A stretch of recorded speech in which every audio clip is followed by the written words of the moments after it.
Okay, well, I'm doing the Pinecone Quilt. Again, I'm Betty Ford Smith. I live in Sebring, Florida at the time. And Miss Arlene Dennis, a lady named Miss Sue, was 92 years old when she taught me how to make this quilt. I'm going to first show you an example.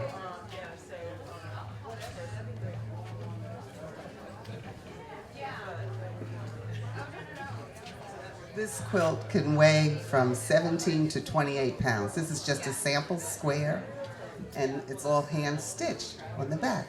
Well, when I went to Miss Sue's house the first time, she has a fireplace with quilt design all around the fireplace. It was really hot, like 85 degrees in the house, and she still has the fire going. So I sat every day at her side learning how to make this quilt. And this was the first quilt that we made here together. And that took me 3 months to make, even though it was for a king-size bed, because I was rushing. I didn't want a 92-year-old to beat me at this. It was like a game. So if she could do it, I could do it.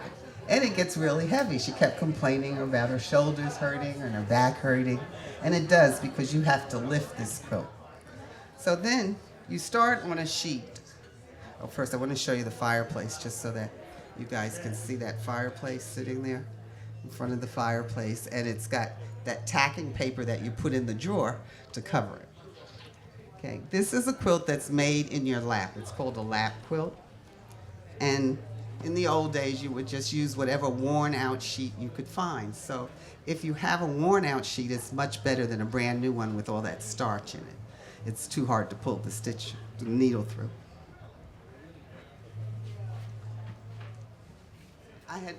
I had never heard of the Pinecone Quilt, so I started searching first of all. And in this book called Florida Quilts by Charlotte Allen Williams, I was so excited, a pinecone quilt, actually called pinecone because its name is also a pine burr or a target quilt, a bullseye quilt. This quilt was made by Addie Bullock in Marianna, Florida, in 1966, and it's 63 inches by 86 inches.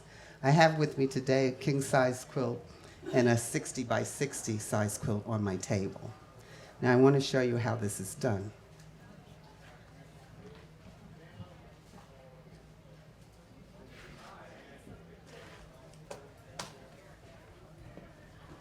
You start with a large sheet. So everyone I taught in the beginning was just overwhelmed by this. So I've taught over 32 people now how to make a pinecone quilt, and no one's gotten beyond a 24-inch square. And I have at least 3 sheets that are started, but no one finished. So when you look at a sheet like this, it is kind of overwhelming. Then you fold it up, and I keep moving from the mic, so excuse me. You fold it twice until you find the center, and then you'd put a pin in the center so you could find the center.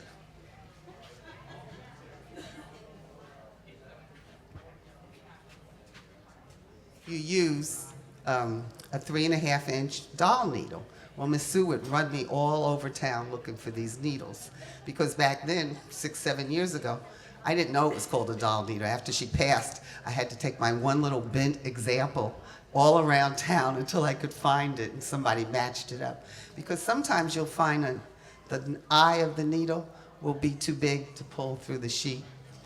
And then also I used crochet thread because she used crochet thread. And you can use any color. It helps if you can see it though on the back. We started making this with 5-inch squares. I've taught another lady in France how to make this, and she used 3-inch squares. So it depends on how small you want to work. It was like the lady with the lace just now. That's really tiny work.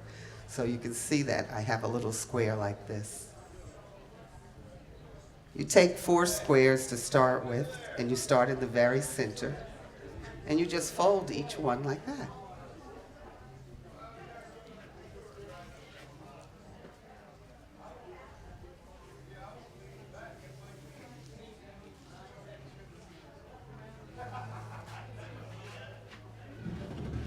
I have to sit down a little bit.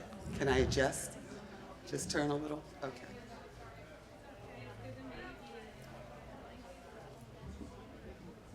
All right. This quilt you're sitting down usually and it's in your lap. So it gets very heavy, as you can see. This is my 60-inch one. So here you can get an idea of the design. Just a minute. There. All right, so we start in the center, and I have 4 colors in the center. And then you start a second row, and you have another set of colors. And you try to make any kind of colors will go together. People think, oh, it matters what colors you use. It really doesn't. Once this is like stirring the pot. The one that I have on the table has all kinds of colors in it. And I got lost at one point. I made a green one that was king size. And for holding my head down for so many hours and going round and round and round, I developed vertigo. For 3 months, I couldn't sew, I couldn't hold on to anything. But, so you have to be careful in doing that. Then, I'm trying to find the needle. Okay. So Miss Sue, when she taught me how to do this, she never used a ruler. So many people want to use a ruler today when I'm teaching the class, and I tell them, no, you can't do that. Just kind of measure one piece and go by that. So you would take one of your squares that you probably measured, and from that point on, you'd cut, especially if you're using remnants. If you're starting out with yards of brand new fabric, it's okay to just go ahead and use the rotary now and then, but she never did that. Always sharp scissors, just nice pair of sharp scissors. And it's peaceful, so you find a comfortable place in the house, a chair or the couch, put your feet up, and you start sewing. And the next thing you know, you're there for 5 or 10 hours just sewing away. Really. And you don't have to cook, you don't have to clean, you don't have to answer anybody's calls. It's wonderful. So you can get lost in this. Also then, people give you a lot of fabric, and you'll have little pieces. I never wash any of this first, so sometimes you'll get brand new fabric. Like I said, once again, it's very stiff. But it's the design that you think about. I'll show you another one.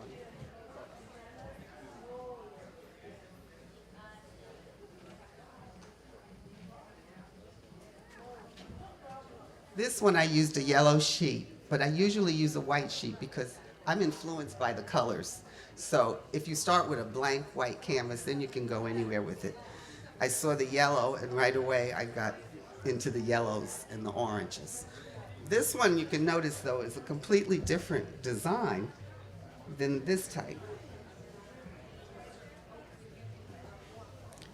Oops. And that's because I put each point following the next point. So if you start in the center, you start lining up your points. So that's a lot more difficult because you can't just go anywhere with it. And every now and then you have to stop and lay it down and get away from it and look at it to make sure your circle doesn't get lopsided. Miss Sue would plop this thing down on the floor, get down on her 92, 94-year-old knees, look at it, jump right up again. And I go, how do you do that? In the evenings, the house would still be warm, but she didn't sew at night because it would get a little bit dark. And I found out when I sew in the evening, my circles get a little lopsided. So I do need more light. But as time goes on, you get so good at it that you can do it almost in the dark. See how the lines go.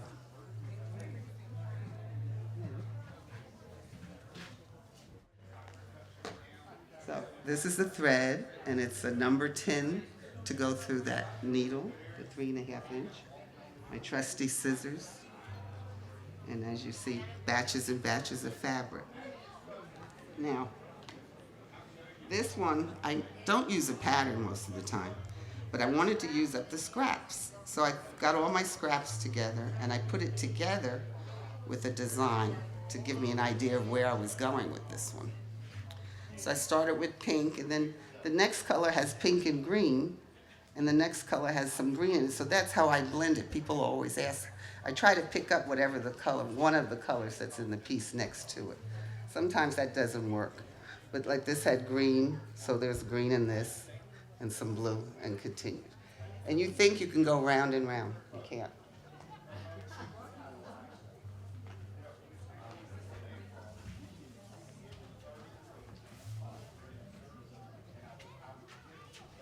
What to do when you get to the end. you fill in the corners with whatever you have left over, and you just keep going around and around, and they don't have to match.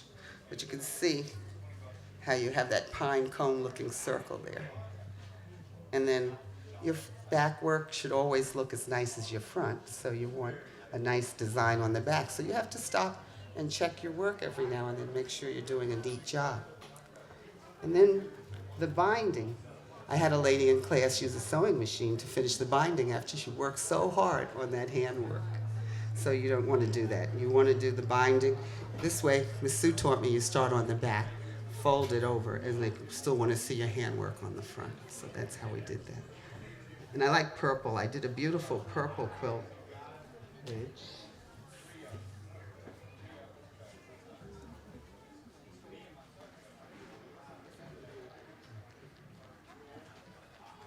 You'll have to come over to my table to see the purple quilt. But it's lovely, and I sent one to a friend of mine in France, and she put it in her magazine over there, and it was really heavy. It weighed 28 pounds. It was just unbelievable, yeah. So I've stopped making such heavy ones right now because it really is hard on my back and my shoulders, and I would like to live to be 98 like Miss Sue, so I can't keep this up. I'm already getting a calloused finger from the thread going across.